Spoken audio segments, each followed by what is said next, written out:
Second சாட்டர்டேனாலே பசங்களுக்கு ஜாலியாக இல்லை, எனக்கு ரொம்ப ஜாலி. ரொம்ப நேரம் தூங்கலாம், லஞ்ச் பாக்ஸ் பேக் பண்ணுற வேலையும் இருக்காது. அதனால் நல்லா தூங்கி எழுந்து ஒரு 7:30 மணி போல் எழுந்து வந்தால் நைட் வச்சு சாதம் அப்படியே இருந்துச்சு. அதில் தண்ணி ஊற்றி வச்சுட்டு இட்லி ஊற்றி வச்சாச்சு. இட்லி மாவு வந்து எப்போவுமே வந்து நிறைய அரைச்சி வச்சுட்டு ஒரு 4 நாள் தேவைப்படுற மாதிரி அரைச்சிட்டு அதெல்லாம் தூக்கி ஃப்ரிட்ஜில் ஸ்டோர் பண்ணி வச்சுட்டேன். அடுத்து கத்திரிக்காய் கடையெல்லாம் இட்லி கூட செய்ய போகிறேன். சூப்பராக இருக்கும் கத்திரிக்காய் கடையில் இட்லி கூட சாப்பிட்றதுக்கு.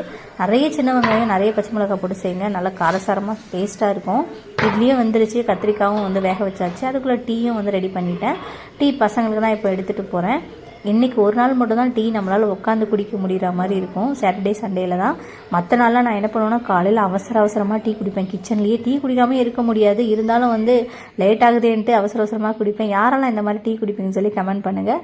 இட்லி எல்லாமே எடுத்து வச்சாச்சு. இப்போ கத்திரிக்காவும் நல்லா வந்து ரெடி ஆகிடுச்சு. அதை அப்படியே தாளித்து விட்டு எடுத்தாச்சு. சூப்பராக இருக்கும் இட்லி கூட. இப்போ ஜூஸ் வந்து ஆரஞ்சு ஜூஸ் தான் போட்டு கொடுத்துருந்தேன். இதுக்கப்புறம் மதியம் லஞ்ச் வந்து ரெடி பண்ணணும்.